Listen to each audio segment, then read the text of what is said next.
Welcome back to the Comic Book Savant YouTube channel. I'm your host, James Harris, and this is a new episode of the Comic Book Collector's Guide. This is episode 17.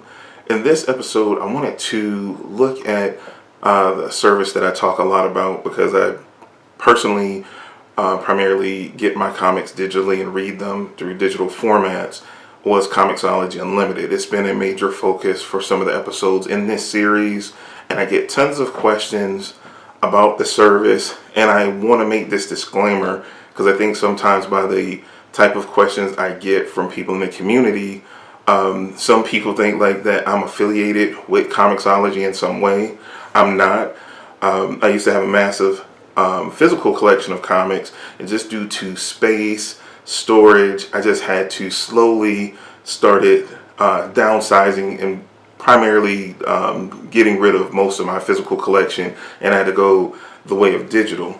So that is kind of why I try to balance the episodes and the things that I cover here between physical and digital. I don't think one is better than the other. I just think it is really based on your personal needs that you have, and for some people digital work better, and for others physical, but I love both. So I thought about Comixology and Comixology Unlimited as a whole, as a service, because you have Comixology where you can buy comics through and then you have Comixology Unlimited, where it's a subscription-based service where once you sign up you can get books through as a part of your subscription. So I sat down, I thought about it, and some changes and implementations that I would like to see put into the site, into the service, that could make the service better. And different people in the comment section, or what I like to call now the Savant Society, the community that we're building here, have threw a lot of different things out. And also on the Facebook group we have a Facebook group. It's on facebook.com/groups/the Savant Society. You should see it down here. And you're welcome to join, and we have these different conversations, and I'll throw different talking points up about different things that I want to cover either on the audio podcast or here when I do these comic book collector guide episodes, and I listen to the things that I get from from the comments. And Comixology has been great. They've made a lot of improvements to their service and their site. They're constantly updating the application for mobile, tablet, and also the overall website. But it's still certain things that I feel that need to be implemented. One of the biggest things that I think of that I have listed here is digital trade-ins, and I think this would be phenomenal, because what you run into, just like with comics, a big thing about comics collecting is a lot of times we might start with a series by buying the single or floppy issues, the monthly issues that come out. Then maybe a trade paperback will come out and we'll upgrade to the trade paperback. Then a hardcover might come out and we'll upgrade to the hardcover. And then the omnibus might come out and then we'll upgrade to that. So it would be kind of cool as these collections come out, and they come out, I guess, more quickly on the physical side, that you do this upgrade cycle a lot more frequently than you do when it comes to digital comics. But the digital market is opening up so much that it's starting to catch up in a way. It would be cool if you could trade those single issues in towards store credit, towards upgrading it to that next collection, be it a trade paperback or omnibus, because they're starting to do things now with these where you didn't have that before. When it came to digital, you only had it on the physical side. You might get the singles and then a trade paperback, but they're doing like deluxe editions and omnibuses, and they're slowly converting over. Different publishers are now then putting those collections out digitally, or like with Marvel, they have their Epic collections. So you might want to upgrade to those, and it would be cool if they had some kind of trade-in program that I'm not double buying the same material over and over again. I could be like, okay, I have these single issues, even if it doesn't cover the full amount, but like if it takes off 60 or 70% and I pay a 30% difference to upgrade to that book, that would be phenomenal. So these two kind of tie in. Again, the trade-in program, if it's a book I no longer want, you get store credit, and the digital upgrade program, because certain books you might no longer want. You read you like, hey, I don't want this, you can trade it in and get some type of store credit. Now the digital upgrades, here's how I kind of thought about the digital upgrades working. I just ran into this scenario recently that ties into these two, because they're potentially two separate things. But I had a situation where I accidentally bought the new Thor that just relaunched with the new Avengers series with Jason Aaron and all that new Thor series. I didn't realize a sale came up and I bought issues 1 through 6. Then the trade was recently on sale, and not paying attention, I bought the trade. It was only a couple of bucks, but I actually had the individual issues. So it would have been cool, number one, and this goes to another feature I'm going to talk about in a little detail later, that they have buyer protection. That it should have been something on the site to alert me to know, hey, you have the issues that are included in this trade, you don't need to buy. Even iTunes have things like that. Like if it's a box set or something like that that comes out and you click on it, it'll give you a little warning that you own some parts of what's included in this series. Do you still want to buy? And you have that option if you still want to buy it or not. It would be cool if you had some kind of buyer protection, but again, I'm going to go into that later. But say in that situation, once I actually had already bought that, I want to keep the trade. I no longer want the individual issues. It would be cool if I can then take those 6 issues and then trade those in towards store credit. Or in a situation, say the reverse of what I'm talking about, the digital upgrades, it would be cool per se if I had those issues and I saw the trade was finally released. I could say if now this is different if it's supplemental material, but say if that trade is basically just issues 1 through 6, and I digitally have issues 1 through 6, and I want the digital trade. It would be cool if everything's included in what the single issues are, as long as there's not any supplemental material or any other issues that are included.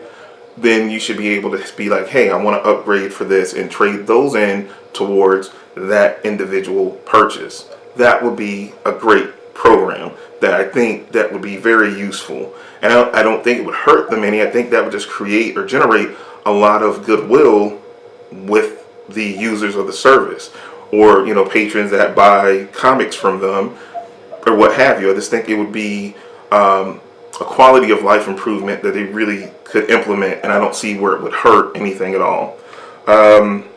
So again, talk about the buyer protection. That would be a really cool thing to be added in, just so we're not rebuying books. Because sometimes, for me, I have over 2,000 of some odd items, that I've bought on Comixology. So my collection is pretty massive. So sometimes it's hard in the heat of a moment if I see a sale or something like that. It's like, oh, I wanted to get that. Sometimes I forget because it's constantly so many sales on Comixology. I might pick up a few loose issues because they might be 99¢, or with a discount for being a Comixology Unlimited member, I get an extra 16% off. So a 99¢ issue is 84¢, and I'll 84¢ is less than $1. I'll grab it, and sometimes then I'll see the trade, and I might have maybe issues 1 through 3 or something like that. It would just be cool that it would be some kind of buyer protection to alert me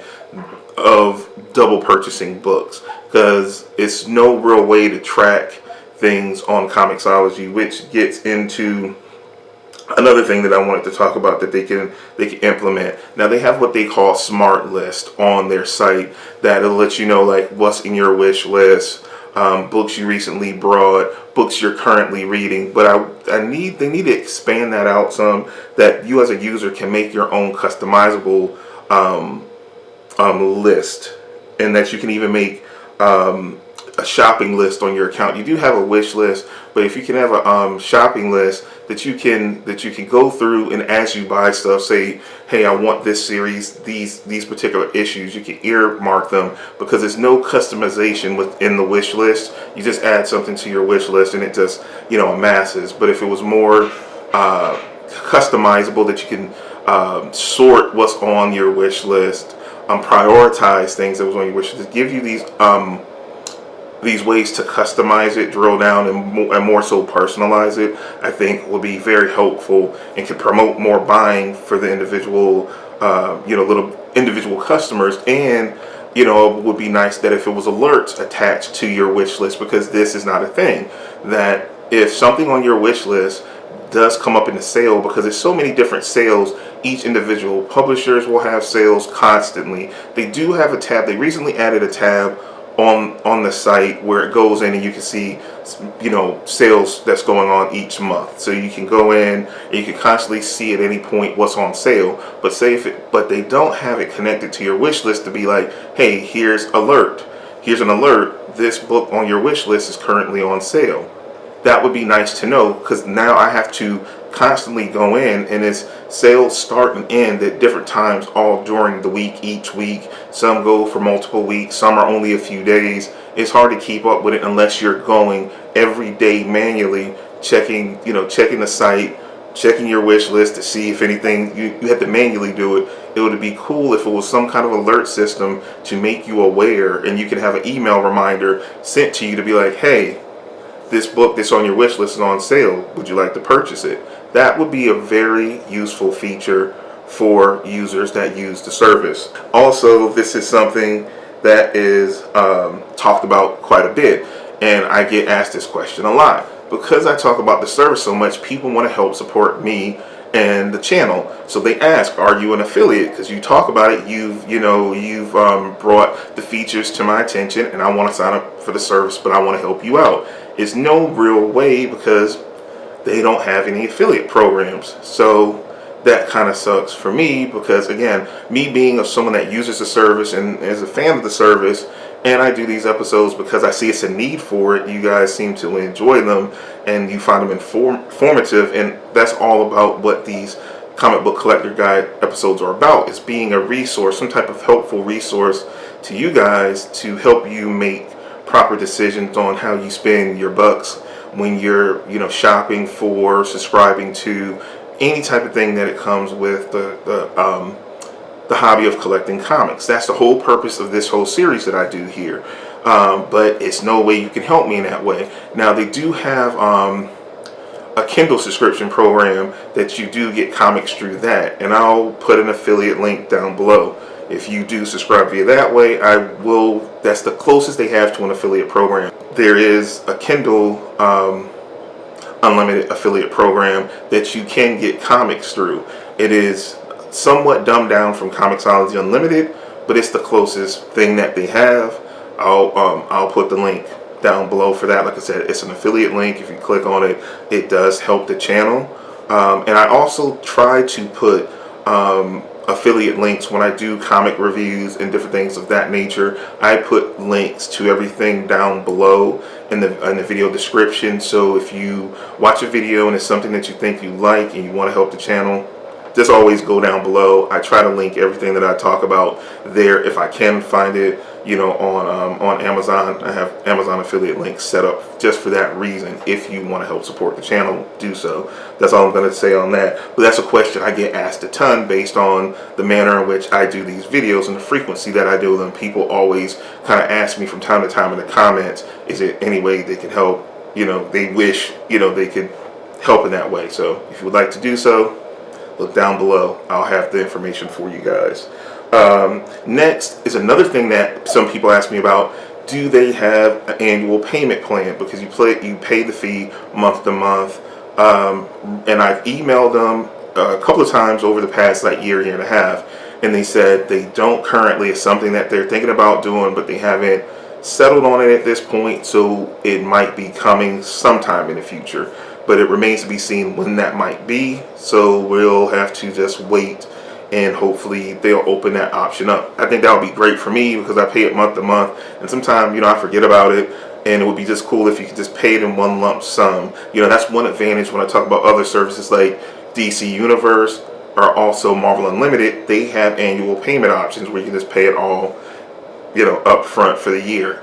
Comixology is kind of way behind, and since they're powered by a company like Amazon, I don't know if this makes sense. And last but not least on it is worldwide enrollment options. So many of you guys in the Savant Society, sometimes complain or ask me when is this going to open up? And again, because I'm not directly affiliated and I do not work for Amazon or Comixology Unlimited in any way, again, it was something that I've researched, emailed about, and it's just we don't know when that option is going to come. I know some of you that are a part of the Savant Society are in other countries, and you don't have Comixology Unlimited as an option in your country, which I think personally sucks, because if you're a comics fan and you're anywhere in the world, in Amazon, in most countries, Amazon is everywhere, and since it's an Amazon company, you think you would have the option to subscribe for this great service.